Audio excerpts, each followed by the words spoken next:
Kaixo artistak, gaur, jogur batzuk egingo ditugu. Horretarako zer behar dugu? Lehenengo eta behin, jogur bat. Orduan jogurtak, badauka zeozer, gero esnea jogurta bihurtzeko. Legamiak deitzen dira. Horretarako jogur bat bota behar dugu. Eta esne osoa. Ez dugu orain dena botako, ze lehenengo ondo nahaztuko dugu. Horrela botako dugu, nahaztuko dugu ondo. Ondo irabiatuta egon behar da. Gehiago botako dugu. Gogoratu esne osoa izan behar dela. Eta gogoratu ere, zikintzen badugu, ondo garbitu behar dela. Irabiatu.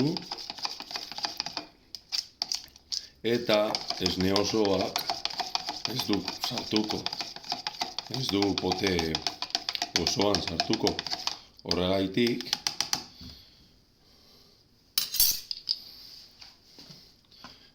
behin iaia dana botata, esne pizka bat gehiago botako du.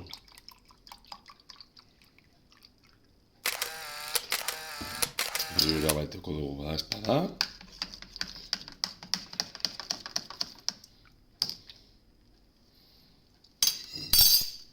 Eta ja printzipioz, behin botata, marroraino bota behar da gutxi gora bera.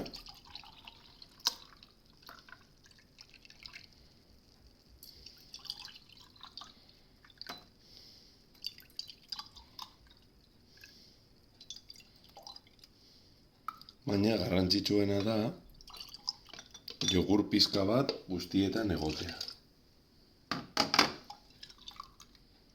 Eta gero soberan geratzen den esnea joango gara botatzen.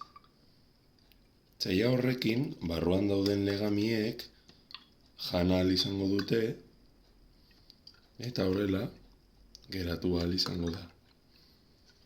Gutxi gora bera, horrela. Eta zer falta zaio? Tapa jarri behar diogu. Entzufea jarri. Temperatura ondo jarrita.